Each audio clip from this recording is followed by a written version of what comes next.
You know that jingle, so nothing beats a Jet2 holiday. And it's Jess Glynn, your favourite artist. I love Jess Glynn. Yeah. Although I've got a really bad feeling she got cancelled for something. I have no idea what it was, but I do love her music. Yeah. Darling, hold my hand. Oh my God, yeah, it makes sense. Yeah. She did a concert not that long ago and she starts to sing the song and the crowd just goes wild because it's just gone nuts on social media. The jingle. Nothing beats a Jet2 holiday is not a song, is it? The jingle behind it is just Glynn's song. Yeah, but it's not a song. No, isn't it? It's a jingle for Jet2 holiday, right? No, it's her song that's been used in the jingle as a jingle for the Jet2 holiday. Oh, I don't get. So she's not the voice. Yeah.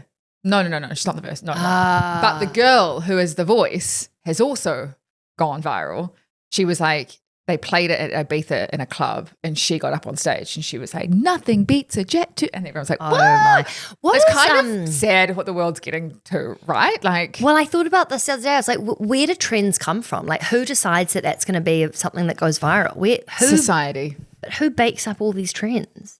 Does it just, someone just uses it and then people and pick everyone up on love it and then they're like, oh my gosh. And then it just keeps, like someone would see someone do that and then be like, that's funny, I'm going to copy it. Right. And then before you know it, it's like millions and millions of people have done it. But okay, the whole preface of it, if you don't know, is when shit goes wrong, it's like nothing beats a Jet2 holiday, you know, and it's like you can travel 50 pounds, you know, it's like real cheap holiday, but it means like there's always disasters. There's always something that goes wrong or like there's cockroaches in your room or there's like you lose your suitcase or it arrives and it's someone else's, you know, like, and then it's kind of now exploded into if you fall down the stairs and spill your coffee, it's like nothing beats a Jet2 holiday. It's you quite know? good. So, yeah. I saw one of my favorite ones I've seen is What about my one?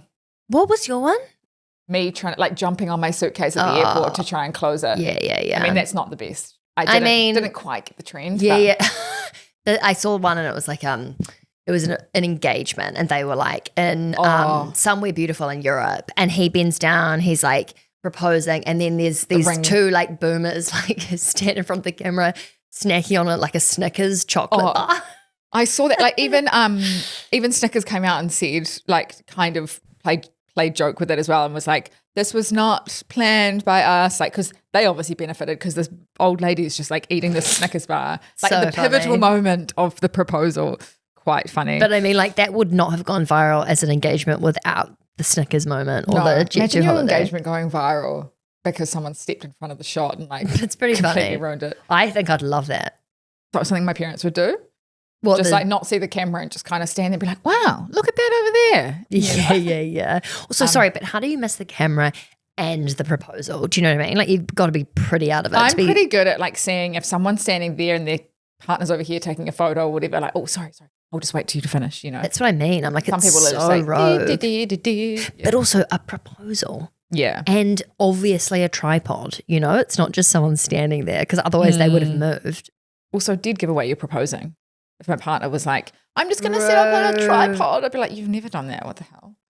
Yeah. Anyway, the reason we're talking about Jet2 holidays is they came out with a financial result and it looks like not everyone loves a Jet2 holiday. Why? Because it was a pretty terrible result. Just sales down, profit down. The share price fell 20% in a day.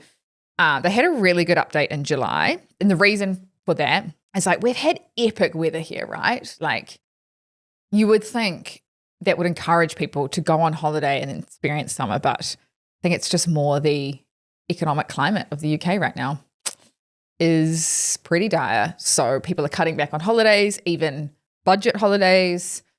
And yeah, not good for Jet2. Nothing beats a jet. I just love saying it. Nothing beats a Jet2 holiday. It's such a, I don't even know what kind of accent that is in the UK. British? It's British, but it's like some region. Nothing beats a jet. Okay, anyway. So is the essence that people aren't going to Europe as much? Yeah. People just aren't traveling on holiday. People can't afford it. Too much pressure on their finances, really. I had one of my best friend's weddings in Portugal a couple of weeks ago, and I was saying to my parents this morning, my sister travels quite a lot. I don't know how she does it. One trip and I'm ruined. Like I will be doing nothing until payday. And I didn't Do you even mean go financially ruined or exhausted? Yeah. Oh, no, I mean both. Yeah.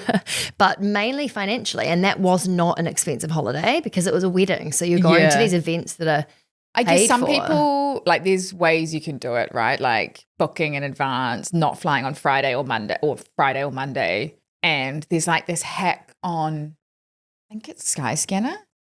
And it's almost like that was a long weekend as well, right? Like, but I went insane. early. I went the day before the long weekend. Yeah. Came back the day after the long weekend and booked, surprisingly, the accommodation like 4 months ago because someone else booked it. Like as far as like making that as cheap as possible, for sure we could have done a less nice house, definitely. But it was it was like my one summer holiday really. Like I had that random trip to Turkey, but it was so last minute. This was my one holiday and I don't know how people do it more. It's so expensive, even if it's low key. Yeah. Don't you think? I mean, no, you don't. Nah, I think it's what am I doing wrong? I think it depends where you go. Like there is some incredibly cheap places, like Greece, for example, like so cheap once you're there. Obviously not Mykonos or Santorini, but like there's, I guess like Turkey would be a great example of a cheap, I assume. Yeah, there's certain parts of Turkey, right, which is super expensive. But even like £700-800 for a 4-day holiday, it still really sets me back. Like it's not, I don't know. And like, you know, I've had my travel fund. So I took money out of it. It's not like I didn't have the money. It's more just like. It's not as cheap. Like I do remember back in the day when it was like, oh, 40 quid and you can fly here. And it's like, those days are gone. Those days are gone all around the world because of COVID. Do you know what I mean? Like even in New Zealand, flying away for the weekend, you could fly to Australia or Asia probably for a similar price. Speaking of cheap places to go, you're off to Saint-Tropez quite soon, aren't you? I know I am, yes. Very non-cheap. How have you... but flights were so cheap. How much do you think you'll spend in total for the trip? What have you budgeted? Flights were like 60 quid. So cheap because it's off season, right? Yeah. Like I think that's also key is like traveling August is just insane. Like I looked at going away when you were away for the long weekend because it's like a long weekend, amazing. And I was like, oh my goodness. I was going to go to Italy, £500 flights. And I was like, wow, absolutely not. Oh. Like it was just, but it's like anywhere, right? Demand, supply, all of that. So, but also American Eagle. I've seen heaps of this on my Instagram. What is going on with American Eagle? So this is the Sydney Sweeney campaign that's got way too much airtime than it should have. They came out with a financial result last week and the share price was up about 30% in one day. They have had a phenomenal uptick in engagement, customer awareness, sales, all from this ad campaign. Wait, is this from the Sydney Sweeney one that Good everyone? genes. Yeah. I'm sorry, does that not just show you who the investors are? This is sales. This is people. Oh, the campaign has led to increased customer awareness, brand awareness, sales, like. Oh, this is sorry. I and then the misheard share you. price reacts. They've come out with a really good financial result, and the share price has reacted obviously very well. But it just shows, like, unfortunately, no PR is bad PR. Can I just ask? Is the share price up because sales were generally so good? It's not that they're just up because of the that happened before they announced their financial result. But the reason people buy shares in a company and the reason the share price went up before the financial result came out was people were anticipating this. People were anticipating the fact that everyone's talking about it. I didn't even know about American Eagle before this. Do you know what I mean? So we're talking about it. They're doing something right. Unfortunately, the American Eagle executives as well said that the campaign's not going anywhere. Isn't it staying It's up? staying, yeah. Do you think that they knew how controversial it was and did it anyway? Or do you think it was almost like, I hate to say a happy accident, but do you think it was almost more that than anything? I think they didn't realize how bad it would be. It came out, it was bad. And now they've seen this, they're kind of like, oh, you know, like they just don't. I just think people don't really care. What even is their brand? I don't even. Travis Kelce was also in the recent campaign. I mean, it's a very thin line to cross, right? Because it could have gone the other way and been utter backlash. Like when Pepsi did that campaign with Kendall Jenner. That was terrible. Yeah. She's also, sorry, like I reckon it's a lot to do with the fact that it was just her too. Like she is so beautiful and also quite iconic. She's almost like the new Megan Fox or something. Yeah, it's like that. There's Sex kind of symbol. like a sex symbol, yeah. Have you seen the new Gap one? Oh, so good. For anyone that has not seen this, it's basically like a dance troupe energy with it's like 90s music, 90s like. So they're up as well. It's funny. There's like memes where it's like the American Eagle intern, and there's a picture of this person that's just like kind of hovering in the background, being like, "Oh God, I'm going to get fired." And then it's like the Gap intern, and they're like, "Yeah, it's like when you just nail it as an intern, as like a marketing intern or something." Also, so unfair to put it on the intern. No, I know. Yeah. Like the intern's probably like sitting there looking at the American Eagle campaign, like, "Don't do it. This is terrible. This is so bad. Like, please don't." Or they like put it out there, and they're like, "Yes, my big campaign, woohoo!" And then this gets like so much backlash. You'd be like, "Oh, of gosh." all the people that knew before that went out that was inappropriate. Yeah. I bet you anything the intern that was Gen Z would have been all over it. But as an intern, you're not going to be like, "Hi, marketing execs, your idea is really problematic." No, absolutely not. It was like Elizabeth Holmes, and she had that Theranos company. She's in jail now. It was like, what was that? Sorry, she invented, well, supposedly invented this device where you could prick your finger with a little prick of blood. yeah. Anyway, like she never actually had a product. She like lied to investors and this whole thing. And one of the interns, their grandfather, had invested a lot of money in the company, and he was like, "There's nothing in this. There's no product. She's lying, like all of this." And he was like, "Shut up, shut up, shut up." And then it all blew up. And yeah. And it was this intern. What kind of like brainwash mastery is she doing to be able to such a good saleswoman say like, to the investors? She had like these incredibly powerful people invested in there, which meant that you would see those people and be like, well, if they're invested, I want to invest because they obviously have done their due diligence and like, yeah, anyway. It's like the con artistry of all time, isn't it? Shit, yeah. We should do a full episode on that because it's actually so fascinating for anyone that doesn't know. It was basically she stole, well not stole, but she got all this money invested, and it was the entire thing was a total. And every time she like went into a meeting to do a product demonstration, she kept making excuses like, "Oh, it's just not working because of like, but like we'll show you next time or something, Anyway, the book's called Bad Blood, and it's so good. Oh, have you read the whole book? Yeah. Cool. And there's like a docuseries, Amanda Seyfried.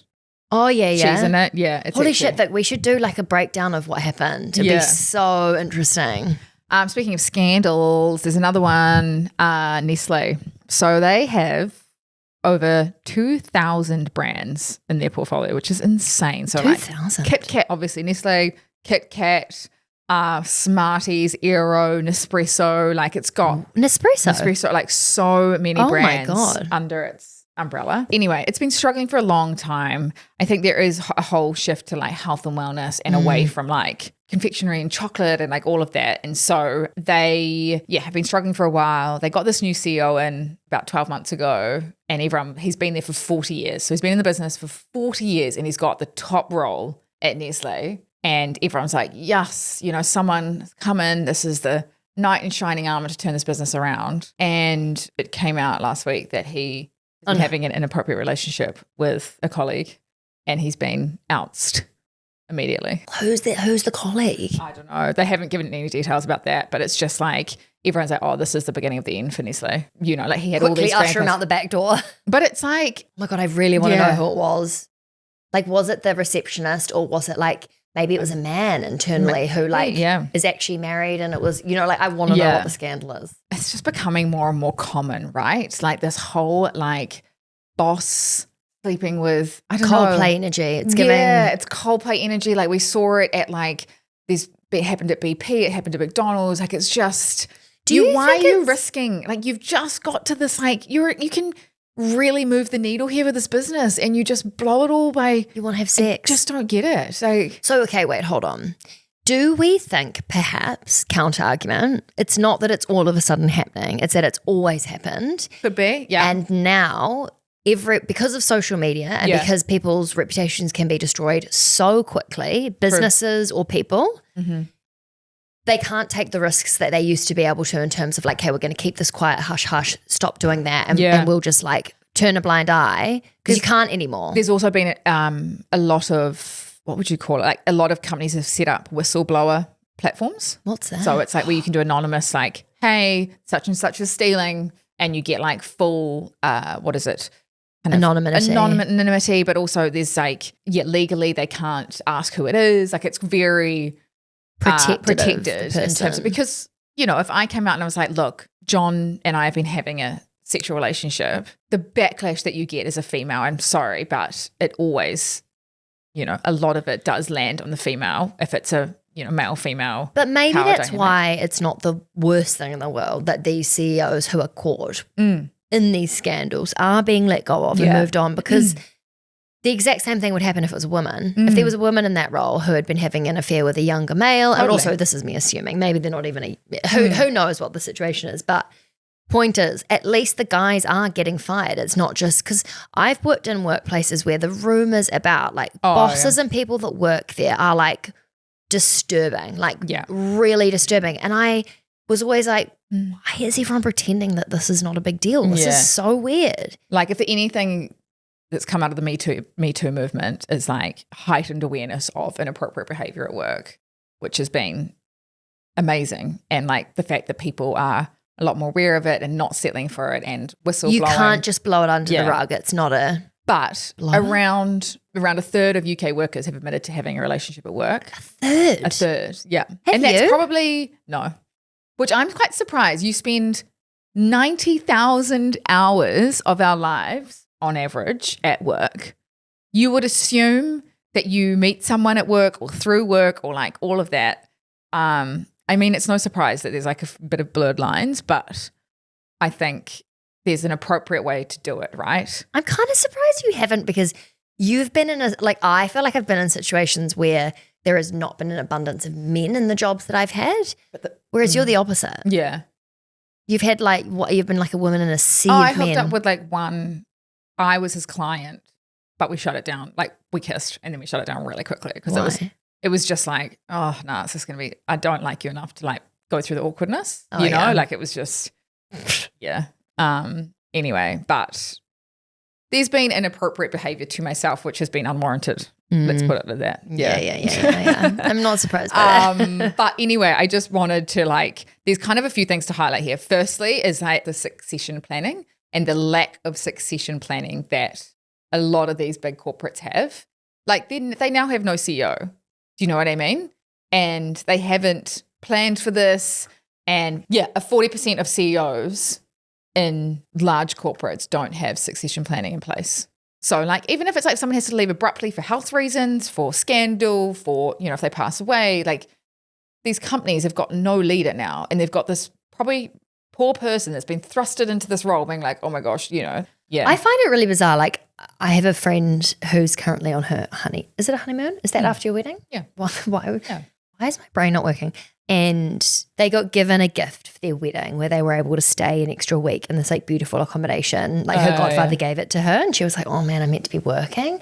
So she emailed her boss saying is there any chance I could take a week of unpaid leave? This is the situation. Yeah. And she was able to, but it wasn't easy breezy. And I just thought, this is a giant company that has hundreds and hundreds of employees. I guess it's setting the precedent. You have to set a precedent for everyone. You break the rules for one person to give you 2 days notice of leave, then that set a precedent of well, Mary was allowed to take leave with two. I guess my point is it's almost better with a small company, I reckon, because you can just you don't have to have procedures of going through HR or But I guess what I mean is in comparison to the CEO succession plan and then not being one for these huge companies and you're just what? It's sort of this, I don't know. I feel like you assume because they're a big corporate that they've got their stuff sorted and they've got backup plans at all points of, whatever happens. Someone immediately quits or walks away or just never turns up because they've moved to, I don't know, Brazil. You assume that big companies, it's just not going to touch the sides. But it just blows my mind sometimes how underprepared big companies are and one small thing can really throw them. Oh, totally. So weird. I just completely missed this statistic. In the US, nearly a third of people have said that they've dated their boss or their supervisor. A third of people. Oh my God. This is juicy. I want to get some I've been the supervisor. Oh, and you dated someone younger. Yeah. Anyway, with Nestlé, it's actually slim pickings of who's going to take over this company, because if we looked at its competitors, because usually you kind of swim in the same pond if you're okay, cool, we need to go find a new CEO. Let's go to Kraft Heinz. Let's go to Unilever. Let's go to Hershey and ask or see if they're their CEOs or someone is of interest in joining Nestlé. But all their share prices have done terribly. All the chocolate brands. All the chocolate brands, all the snack brands, they're all down. And Do you know usually you don't pick a CEO and promote them into a new role if their share price is down.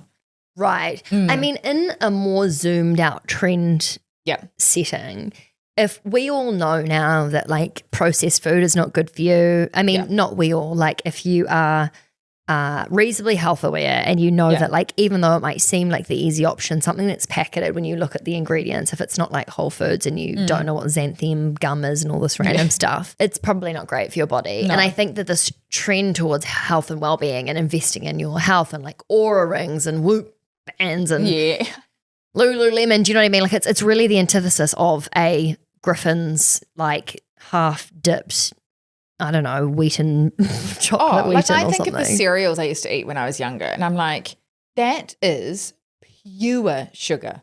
I was starting my day with a bowl full of sugar. Like terrible. How on earth did we, I mean, how are they teachers still on the shelves? school. I have no idea. Like honestly, I'm just sorry. That's kind of what I mean. I'm like, all these brands, and Nestlé included, like in all the brands that come under it, well, not all of them. I mean, I understand Nespresso obviously is quite different, but the ones that are quite the opposite of health. Yeah.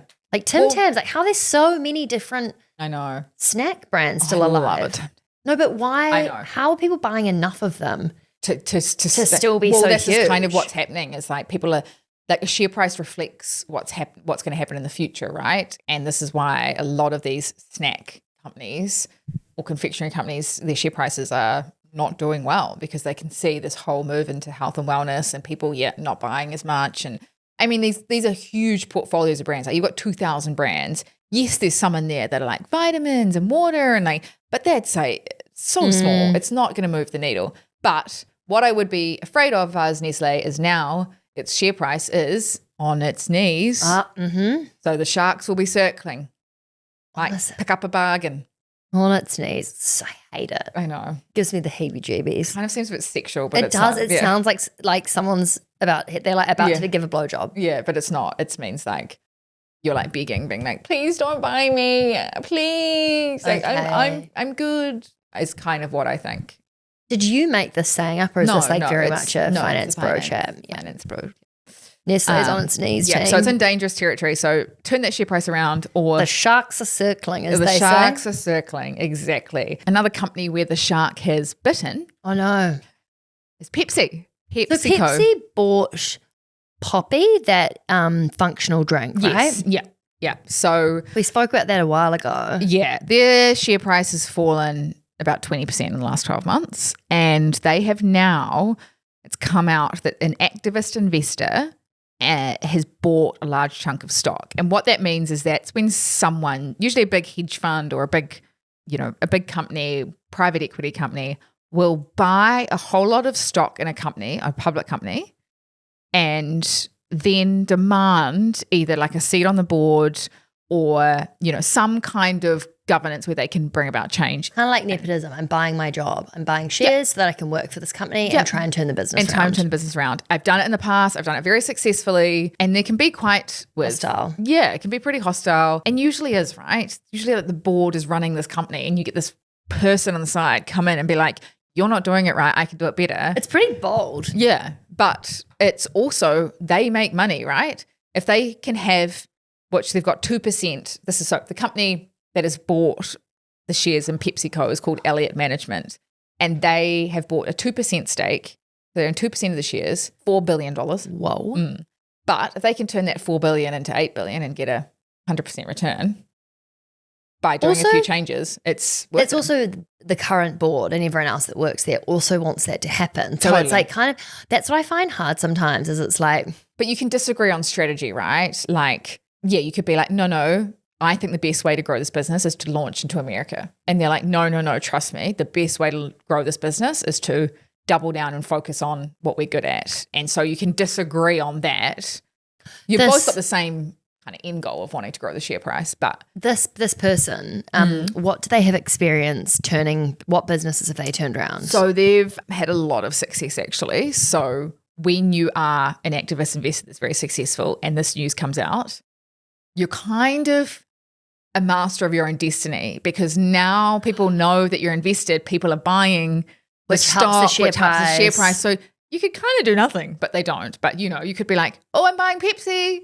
Or I've bought Pepsi. And then everyone jumps on you. I'm selling. So it's kind of like reputation. They're like, at the moment, the share price has increased, but it's based on the reputation of they're going to do something. Yeah. It's like when Warren Buffett comes out and he's like, I've bought a large stake in a company. Everyone jumps on because they know that he can spot something they can't. He's got a good track record. And so they have their previous successes they made the Twitter, when Twitter was not X, before it was X, they made the CEO step down and that improved the share price of that. Starbucks. It's so brutal, isn't it? Starbucks, they got in a new CEO. Salesforce, they introduced a whole lot of cost cutting, which led to profits and therefore they could do a buyback. BHP, they made them divest this oil. They're part of the US oil business. Pinterest, they've done it in so many companies. Oh gosh, yeah, right. Yeah, so there could be potential in Pepsi. But I just think Pepsi as a brand is so dated. It used to be number one, right? It used to be tied at number one. Coke and Pepsi used to be they'd kind of play it off on each other and be like, we're number one, we're number one. Anyway, now Pepsi's number 4. You've got Coca-Cola, Dr. Pepper. No way. Sprite, then Pepsi. That's how badly it's done. Honestly, who the hell is buying Sprite and Dr. Pepper? I know. And Pepsi's brands are things like Gatorade, Mountain Dew. Mountain Dew. I was like, you could do something really 90s kind of vintage Mountain Dew, Gatorade. They're so iconic and old. You could really kind of have fun with bringing them back in a healthier retro way. Yeah. I don't know. I would be that would be quite cool. They need to be healthier. I think that's like Mountain Dew and Solomon and do some kind of I don't know. Do I work in marketing? Yeah, I don't. No, but I think all of these brands, not only am I uninterested in investing in them because I don't really use the product, but I struggle to and maybe I'm in an echo chamber of people that care about health, but I just cannot imagine people that are spending heaps of money on Pepsi and Mountain Dew and Gatorade and oh my God, I know. I just don't. I'm not sure if I sound like a judgmental bitch, but when I see someone drinking a full strength Coke, I'm so icked out. I'm just like, have you been living under a rock? You know how much sugar's in that. You may as well just buy a bag of sugar and pour it in your mouth. I'm not saying that I am the best in terms of what I eat and drink, but at least when I am, I don't know, I'm trying to make conscious decisions, right? And if I know I'm eating a bag of chips, it's I know they're bad for me and I'm not doing it all the time. I don't know. To be fair, I eat a bag of chips in a heartbeat and I have the entire thing and that's pretty shit for you. Yes, but I think there's, is it any better when it's just all this processed stuff? Do you know what I mean? I honestly, those pickle chips, I can get a whole giant bag and eat it on my own and I do that kind of regularly. Maybe that's just as icky as having a Coke. Yeah. But I think a lot of guys have a full strength Coke on a hangover. Yeah. That's a thing. I would rather a burger. If I'm going to indulge and put shit in my body, let me sink my teeth into burger. Same. Give me some fries. That would be my 100%. I'm not even me drinking, I like a Diet Coke, but even drinking that, I'm it's brown liquid. I feel naughty. Yeah, I'm there's something just the fact that it's not clear, which sounds so stupid. It's totally processed and terrible for you. I just feel there's going to be a day where it's going to come out that how bad Diet Coke is for you. No, Diet Coke is terrible for you. Yeah. You dress like a Coke today. It's a really good colour on you. Thanks. You sound like my mother. No, seriously. Red is your colour. Look at you. You're wearing colour. I was yes, Mom. It's really nice. Thank you. It's a very nice colour. Gold price. Oh, my God, yeah. Gold price has hit a record $3,500 an ounce, which kind of, I guess what I'm saying is it's up 35% this year. It's done fantastically well. And it surpassed its previous high in April. Remember we had that little market wobble in April? I was going to say, I feel like gold was yeah, shooting the lights out. We've passed that. The S&P 500, so the US stock market, is up 10% this year. Gold is up 35. Whoa. It's been the world's best performing asset. Oh so my if we God. take property, stocks, bonds, gold is the best performing asset, which to me is concerning because when gold does well, the world is turning to shit. Everyone's scared, essentially. I That's mean, why you buy it's gold. Trump, surely. It's the flight to safety. It's the like, oh gosh, I don't know what the stock market or property is going to do. I'm going to put my money into something that is certain, which is gold. Like gold has been there since the dawn of time. Totally.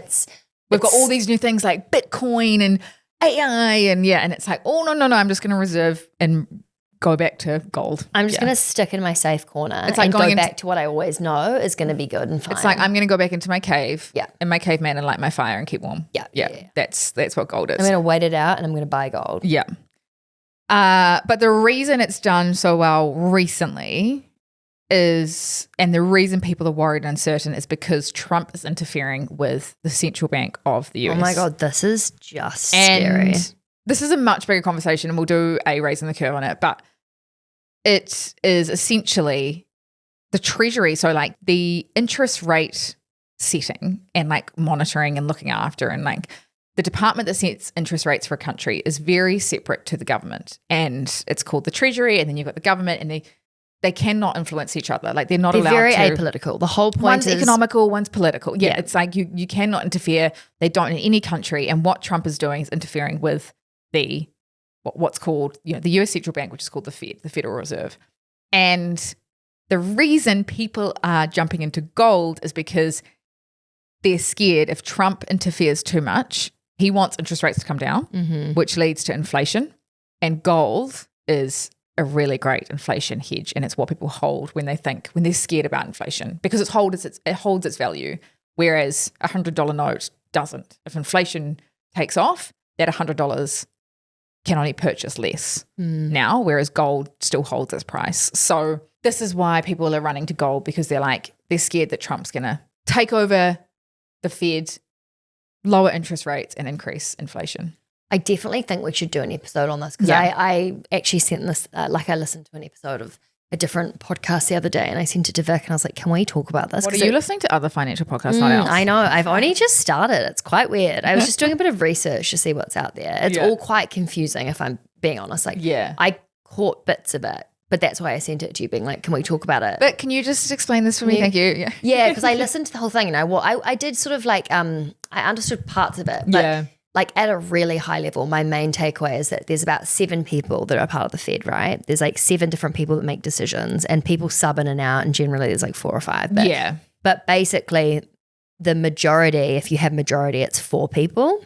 And right now he's got 3 people within the Fed that are kind of Trump leaning. Yeah. And he's about to, the person that he's just fired is the first black woman to ever be in there and was refusing to basically do what he was asking.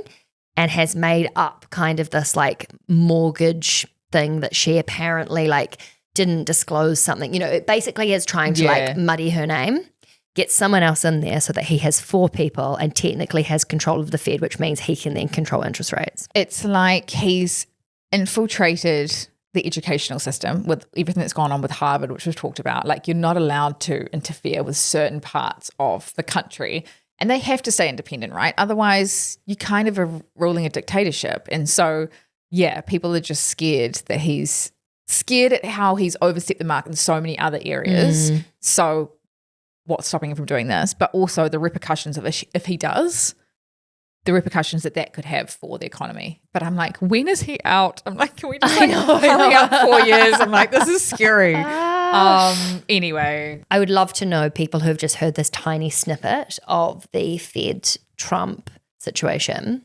If you're listening and think I would really like more of an insight into what's going on with that, and can you do a full episode? Can you comment where you're listening? Because I personally am really interested in it. Yeah. I think I realize now how incredibly influential the US market is on the whole world from an economic standpoint. And so this isn't just something that's going to affect America. It's going to be global waves. And God, it's starting to get to a point where I'm like, gosh, he really has his tentacles everywhere. The Curve Investing Club is the world's first digital investing club for women to build their wealth. It's a place where industry experts like myself and beginners can really join forces to share knowledge, swap ideas, and make money through investing. So if you're listening to this podcast, you probably are aware that saving alone, unfortunately, can't make you a millionaire, but investing definitely could. So we wholeheartedly believe in the power of community and that the best investment ideas come when we collaborate and learn with each other. So bring your friends, your mum, even strangers on the street if you want. There really is strength in numbers, and we're so excited to create a community that's just for you. So, you know how we were like, nothing beats a Jet2 holiday. God, sorry, that was nothing beats a Jet2 holiday. That was Nothing beats a Jet2 holiday. Oh my God, we're both terrible. Yeah. Well, there is actually another small group of people, well, a growing group of people that are having a great holiday, well, spending a lot on their luxury holidays. And that is, we are seeing this new wave of Bitcoin billionaires. Bitcoin has reached a record high in recent weeks of $124,000 a coin. Shit, that's huge. It just keeps going up and up and up and up. And this is all due to Donald Trump being like, you know, he wants the US to be the crypto capital of the world. He's relaxing a lot of regulation in terms of making it easier for people to invest in crypto, like all of that. So it's just, had a real acceleration this year. But we are seeing booming demand from private jet companies. And they're saying this wave of Bitcoin billionaires is the reason that they're doing so well. So people are spending up large on private jets. All the things you could buy. It costs $80,000 to get from London to New York on a private jet. $80,000. And that's not, is that just if Here you we buy? are being like, $500. It was so expensive. Like, imagine But sorry, just when you say it costs that, is that for someone that owns the plane? No, you can charter them. You charter them. Okay. Yeah. So you can book like a private jet, like you do book commercial, but So you are booking an $80,000 trip. Do you think when you say Bitcoin billionaires are pushing up high-end private jets, is that because Bitcoin billionaires are chartering private planes, or is it that they want to buy their own? No, sorry. They're like, you know what? I make too much money to fly commercial now. I'm going to fly private. I'm going to spend $80,000 to get from London to New York. And that's just like, because I've got so much money. But it used to be like old money, right? Like big, people that had made a lot of money selling businesses or whatever would have private jets, or celebrities. But they're saying this new wave of, I guess, celebrity status or new money, and it's Bitcoin money. When I think of private jets, you're like, it's sort of old school. It makes me think of George W. Bush getting on a private, that's what it feels like that long ago. It's like quite vintage. Yeah. Do you think this then leads into the whole ESG doing terribly? Like, is that all fed into it? Like in terms of money being in the hands of people who don't give a f about the environment? Like, is it anything to do with that? Because I just feel like so many people that have money now. I think making a massive generalization, but I think I look at this and go, and I instantly was like, okay, Googling private jet public companies, because they're obviously benefiting. Like what are the private jet public companies? That sounds crazy. But you wouldn't want to invest in that, would you? Maybe. Really? Yeah. God, I would not. Yeah, it just goes to show Bitcoin is doing fantastically well. People between the age of 30 and 40 spent nearly $30 billion in luxury travel in 2023, and that's expected to be over $50 billion. So nearly double. Yeah, nearly double. And that's 30 to 40. That's like 30 young, to 40-year-olds? Yeah, that's like young people. That's people our age. Yeah. Oh my God. I know. I love that I'm on my high horse. Like, I wouldn't invest in private jet. The first thing I thought when you said that was, can I come? Who's going? I know, just the ease of not having to go through airport security or go through all that kind of jazz and being airports are overwhelming, aren't they? Imagine if you just had a little side door that you could go through. Oh my gosh. And go at your own time, not be like, oh, there's only one at 8 p.m. or 8 a.m. It's like, oh, which one do we, Yeah. I can go when I'm ready. Or I'm late. Can you just hold the aircraft? But of course. But just imagine having that much money that it's just requesting the snacks you want. But I can see not having to pay £3 for a tea. I can see why the Kim Kardashians of the world fly private, from a security kind of standpoint. I was going to say, I think if you're a massive celebrity and you're going to get absolutely mauled at airports or you wouldn't be able, if you were Kim Kardashian getting on a normal flight, you absolutely wouldn't make it past the first queue. No. You know how it's you try and shove so much into your carry-on so you don't have to have a checked bag. And like, Yeah, I'm just yeah. imagining Kim Kardashian with like, you know, like I'm always running. I've always got like a million things. Got my coffee, you know, and I just feel like I'm always a bit hot and flustered. And Yeah. it just would be so. The 1 I've got kg over and it's 5,000 blisters pounds on my stuff. feet, you know, like it's like, oh gosh, I've forgotten to fill up my water bottle and now I've got, I don't know. Yeah, it's just, It's admin central, yeah, isn't it? Yeah.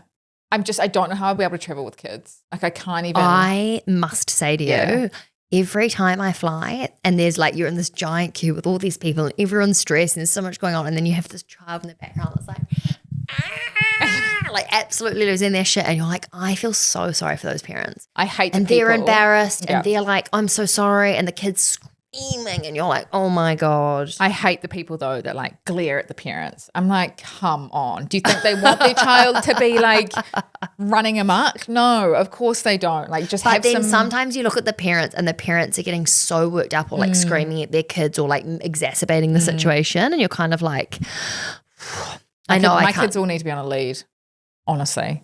You know, those little like backpacks with the. It's not a bad shout. Like Yeah. I used to think that was terrible and now I'm like, I get it. Oh, totally. I took my nephew. And maybe attach them to you. So you've got like carabiners and then you just have like each lead attached to like a side of you. I took my 3-year-old nephew to an event when I was in Auckland and my sister and her husband were like, take the pram, put him in the pram. And I was like, no, like I can't be bothered with a pram or like I'll just take him. They were like, trust me, Vic. And I was like, I'll be fine. Anyway, thank goodness I took the pram. Really? I honestly nearly lost him. He got out for 2 seconds, boom, gone. And I was like, oh my God. I don't even think I've told my sister this, but I like panic station. Like it was, and then I had this, my niece, and I was like, gosh, I can see why I strap him in the pram, you know.